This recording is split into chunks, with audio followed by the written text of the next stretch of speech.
السلام علیکم ورحمۃ اللہ تعالی وبرکاتہ۔ الحمد للہ الصلاۃ والسلام علی رسول اللہ اما بعد فاعوذ باللہ من الشیطان الرجیم بسم اللہ الرحمن الرحیم وآتوا الیتامی اموالہم ولا تتبدلوا الخبیث بالطیب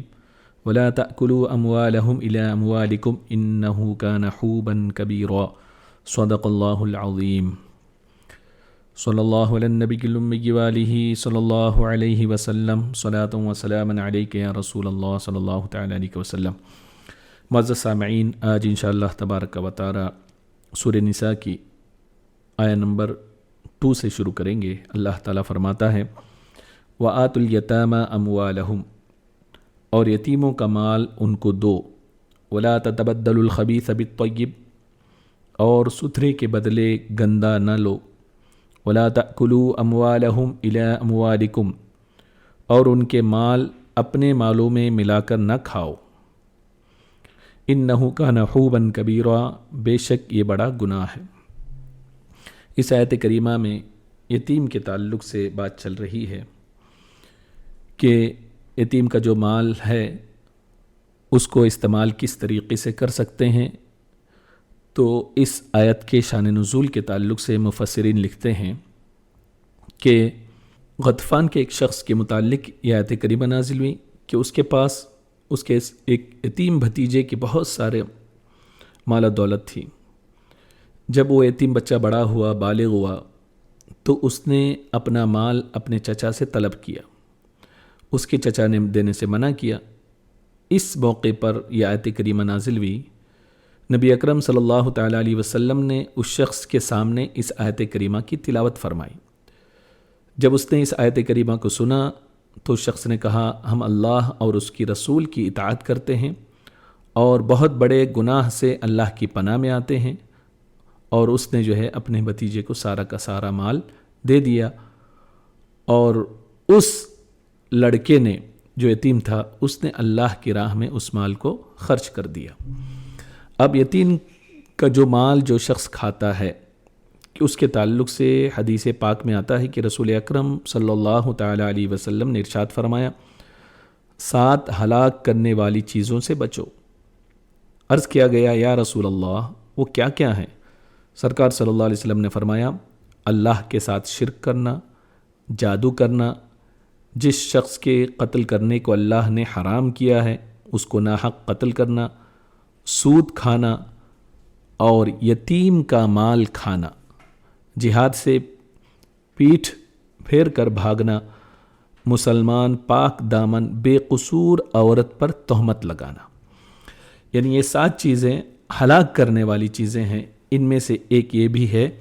کہ یتیم کا مال کھانا، یہ انسان کو ہلاکت میں ڈال دیتی ہے۔ اور ایک اور حدیث میں رسول اکرم صلی اللہ تعالیٰ علیہ وسلم ارشاد فرماتے ہیں جو سنن ابن ماجہ کی ہے۔ سرکار صلی اللہ علیہ وسلم نے فرمایا،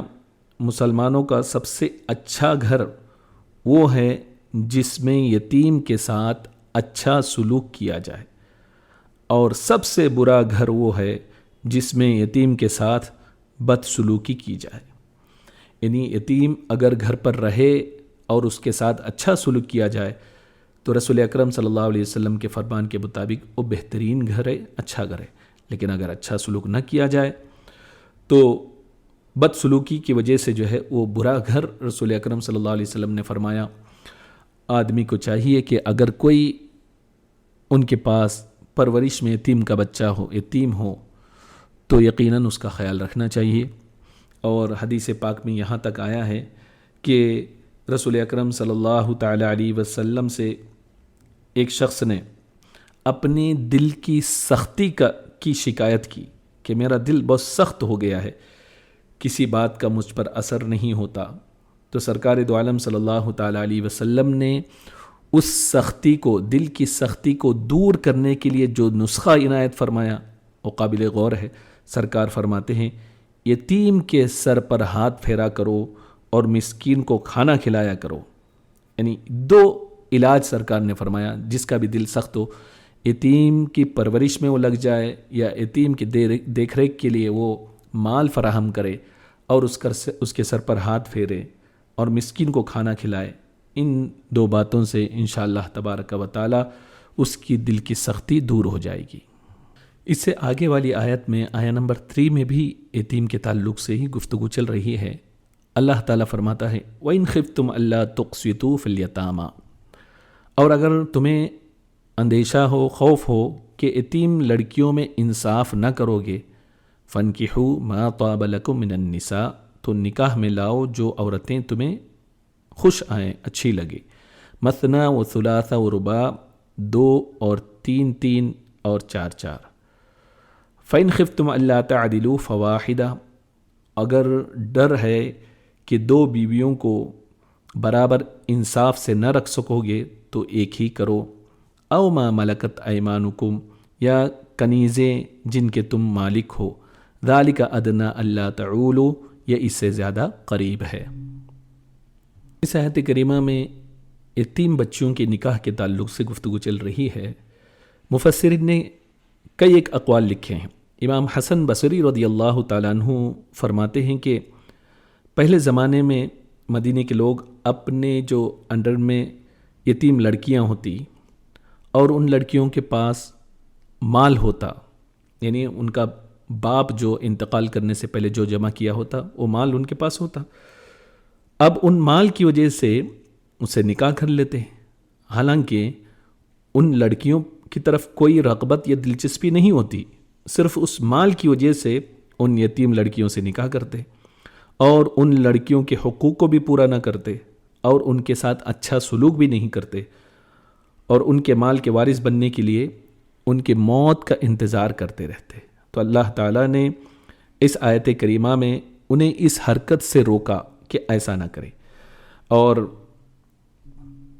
قول یہ بھی ہے کہ لوگ جو ہے سوچتے کہ اگر ہم یتیم لڑکیوں سے نکاح کریں تو کہیں ایسا نہ ہو کہ ناانصافی ہو جائے،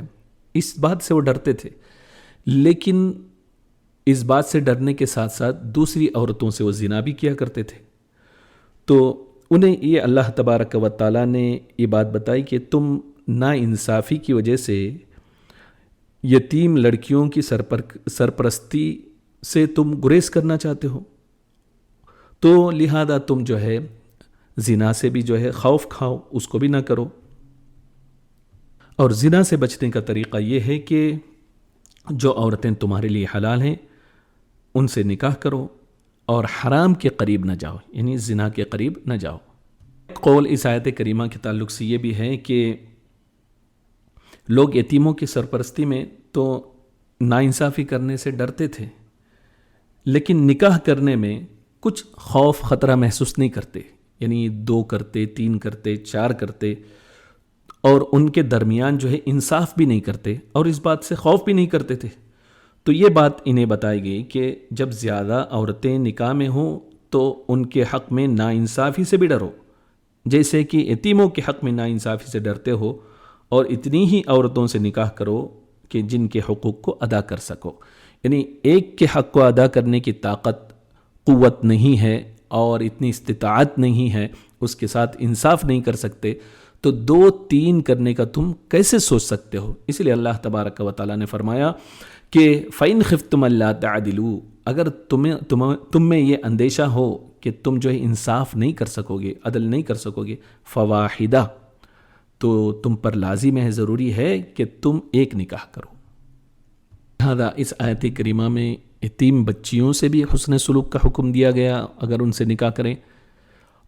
یا یہ کہ پرورش میں ہو تب بھی جو ہے ان سے حسن سلوک کا حکم دیا گیا، اور اس کے علاوہ کسی بھی عورت سے نکاح کریں تو ان کے ساتھ حسن سلوک کا اس آیت کریمہ میں حکم دیا گیا۔ اور نکاح کے تعلق سے حدیث پاک میں آتا ہے کہ ہمارا طرز عمل کیا ہونا چاہیے، کس سے ہم اپنی بیٹی کا نکاح کریں، نکاح میں دیں۔ تو سرکار دو عالم صلی اللہ تعالی علیہ وسلم نے ارشاد فرمایا، ترمذی شریف کی حدیث ہے، جب تم کو وہ شخص نکاح کا پیغام دے جس کے دین اور اس کے اخلاق پر تم راضی ہو تو تم اسے اپنی لڑکی کا نکاح کر دو، اگر تم نے ایسا نہیں کیا تو زمین میں فتنہ ہوگا اور بہت بڑا فساد ہوگا۔ دوسری حدیث میں رسول اکرم صلی اللہ تعالی علیہ وسلم جو مصنف عبد الرزاق کی ہے، سرکار صلی اللہ علیہ وسلم فرماتے ہیں کہ جب تمہارے پاس وہ شخص آئے جس کی امانت، جس کے اخلاق پر تم راضی ہو، تو اس کے ساتھ تم اپنی بیٹی کا نکاح کر دو، خواہ وہ کوئی شخص ہو۔ اگر تم ایسا نہیں کرو گے تو زمین میں بہت بڑا فتنہ ہوگا، بہت بڑا فساد ہوگا۔ تو اس حدیث پاک سے یہ بات سمجھ میں آتی ہے کہ اگر نکاح کے لیے کوئی آتا ہے تو اس میں سب سے بڑی چیز جو دیکھی جائے گی اس حدیث کے مطابق اس کے اخلاق اچھے ہوں، اور وہ امانت دار ہو، نیک ہو، دیندار ہو۔ تو سرکار دو عالم صلی اللہ تعالیٰ علیہ وسلم نے فرمایا اپنی بچی کا نکاح اس سے کر دو، اگر ایسا نہیں کرو گے تو فتنہ اور فساد برپا ہوگا۔ اللہ تعالیٰ ہمیں حق کو سمجھ کر اس پر عمل کرنے کی توفیق عطا فرمائے۔ آگے آیہ نمبر 4 میں اللہ تعالیٰ فرماتا ہے وَآتُوا النِّسَاءَ صَدُقَاتِهِنَّ نِحْلَةً، اور عورتوں کو ان کے مہر خوشی سے دو، فَإِن تِبْنَ لَكُمْ عَنْ شَيْءٍ مِّنْهُ نَفْسًا، پھر اگر وہ اپنے دل کی خوشی سے مہر میں سے تمہیں کچھ دے دیں، فَكُلُوهُ هَنِيئًا مَرِيئًا، تو اسے لے لو، اسے کھاؤ اچھے طریقے سے۔ اس سے پہلے والی آیت میں اللہ تبارک و تعالیٰ نے یہ حکم دیا تھا کہ بیویوں کے ساتھ عدل و انصاف کرو، اور عدل و انصاف میں جو ہے ان کی حقوق کی ادائیگی بھی ہے، اور حقوق کی ادائیگی میں جو ہے ان کا مہر ادا کرنا بھی ہے۔ اس لیے اس آیت کریمہ میں اللہ تعالیٰ نے فرمایا کہ عورتوں کو ان کا مہر جو ہے ادا کرو، کیونکہ زمانہ جاہلیت میں عرب عورتوں سے بغیر مہر کے نکاح لوگ کیا کرتے تھے، اس لیے یہاں حکم دیا گیا کہ ان کا مہر جو ہے وہ خوشی سے ادا کرو اور اس کی ادائیگی میں دل تنگ نہ کرو۔ اسلام کے سوا دنیا کے کسی مذہب میں نکاح کے ساتھ مہر کو مقرر نہیں کیا گیا۔ مہر کا فائدہ یہ ہے کہ اگر خاوند جو ہے شوہر عورت کو بائی چانس اگر طلاق دے دے تو دوسری جگہ نکاح ہونے تک اس کے پاس کچھ رقم ہو جس سے وہ اپنی کفالت کر سکے اور گزارا اوقات کر سکے،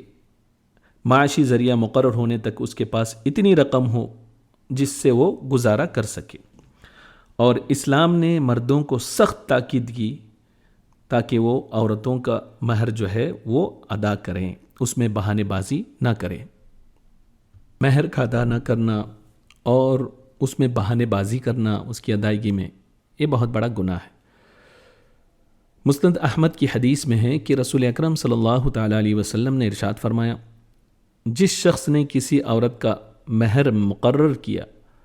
اور اللہ کو علم ہے کہ اس کا ارادہ مہر ادا کرنے کا نہ تھا، اس شخص نے اس عورت کو دھوکہ دے کر اسے اپنے لیے حلال کیا، قیامت کے دن وہ اللہ سے زانی ہونے کی حالت میں ملاقات کرے گا۔ اور جس شخص نے کسی شخص سے قرض لیا اور اللہ کو علم ہے کہ اس کا ارادہ اس قرض کو واپس کرنے کا نہ تھا، بخدا اس نے اس شخص کو دھوکہ دیا اور باطل کے عوض اس مال کو حلال کر لیا، وہ قیامت کے دن اللہ سے چور ہونے کی حالت میں ملاقات کرے گا۔ تو اس حدیث پاک میں واضح طور پر سرکار صلی اللہ علیہ وسلم نے فرما دیا کہ مہر تو مقرر کیا لیکن دینے کا ارادہ نہیں ہے، تو گویا کہ اس نے دھوکہ دیا اور زانی ہونے کی حالت میں وہ جو ہے بروز قیامت اللہ تبارک و تعالیٰ سے ملاقات کرے گا۔ لہذا بندہ مومن کو چاہیے کہ جو مہر مقرر کرے اسے وقت پر ادا کرے اور اس میں آناکانی نہ کرے۔ آیہ نمبر 5 میں اللہ تعالیٰ فرماتا ہے وَلَا تُؤْتُوا السُّفَهَاءَ أَمْوَالَكُمْ، اور بے عقلوں کو ان کے مال نہ دو، الَّتِي جَعَلَ اللَّهُ لَكُمْ قِيَامًا، جو تمہارے پاس ہیں، وَارْزُقُوهُمْ فِيهَا، جن کو اللہ نے تمہارے بسر اوقات کیا ہے، وَارْزُقُوهُمْ فِيهَا، انہیں ان میں سے کھلاؤ، وَاكْسُوهُمْ، اور پہناؤ، وَقُولُوا لَهُمْ قَوْلًا مَعْرُوفًا، اور ان سے اچھی بات کہو۔ اس آیت کریمہ میں یہ بات بتائی جا رہی ہے کہ کوئی بچہ کسی کی زیر پرورش ہو اور وہ سمجھدار نہ ہو اور اس کے پاس مال و دولت ہو، تو ایسی صورت میں کیا کرنا چاہیے کہ اگر مال اس کو دے دیا جائے تو کہاں خرچ کرنا ہے اس بچے کو پتہ نہیں، کم عقل ہے تو کہیں بھی خرچ کرے گا، سارا پیسہ تباہ و برباد کرے گا۔ ایسی صورت میں کیا کرنا چاہیے؟ تو اس آیت کریمہ میں یہی بات بتائی جا رہی ہے کہ وہ سمجھ نہیں رکھتا اور مال کا جو مصرف ہے اس کو پہچانتا بھی نہیں ہے، تو اس کو ضائع ہونے سے بچانے کے لیے یہ حکم دیا گیا ہے کہ اس کا مال جو ہے تم رکھو، جو ذمہ دار ہے وہ رکھے، اور اس کے کھلانے پلانے کے تعلق سے، کپڑوں کے تعلق سے خرچ کرتا رہے، یہاں تک کہ وہ جب سمجھدار ہو جائے تب مال جب جو ہے اس کے حوالے کر دیا جائے۔ آیت کریمہ میں بتایا گیا وَقُولُوا لَهُمْ قَوْلًا مَعْرُوفًا، کہ ان سے اچھی بات کہتے رہو، کہ جس سے ان کو تسلی ہو جائے کہ یہ مال جو ہے انہیں بعد میں جب وہ سمجھدار ہو جائیں گے انہیں ملے گا، اب اگر دے دیتے ہیں تو وہ مال برباد کر دیں گے۔ لہذا جب وہ خوب ہوشیار ہو جائیں، سمجھدار ہو جائیں گے تو ان سے کہا جائے گا، تو اس وقت جو ہے تمہیں تمہارا مال دے دیا جائے گا۔ اور مفسرین نے اس میں یہ بات بھی لکھی ہے کہ وَقُولُوا لَهُمْ قَوْلًا مَعْرُوفًا، اچھی بات کہو، تو اس میں یہ چیز بھی داخل ہے کہ وہ بچے اگر آپ کے زیر پرورش ہیں تو ان کو آداب زندگی سکھاؤ، کھانے پینے کا طریقہ سکھاؤ، اٹھنے بیٹھنے کا طریقہ سکھاؤ اور بات چیت کا طریقہ سکھاؤ، سارے کاموں کے تعلق سے ان کی تربیت دو۔ لہذا اس آیت کریمہ سے ہمیں یہ سبق حاصل کرنا چاہیے کہ جن کے زیر تربیت کوئی اولاد ہو، وہ یتیم ہوں یا کسی اور کے ہوں، تو ان کی پرورش بھی کرنی چاہیے اور ان کے مال کی حفاظت بھی کرنی چاہیے۔ اللہ تبارک و تعالی سب کو توفیق عطا فرمائے، سب کے ایمان کی حفاظت فرمائے، قرآن و سنت پر عمل کرنے کی توفیق عطا فرمائے۔ استغفر اللہ ربی من کل ذنب و اتوب الیہ، وآخر دعوانا ان الحمد للہ رب العالمین۔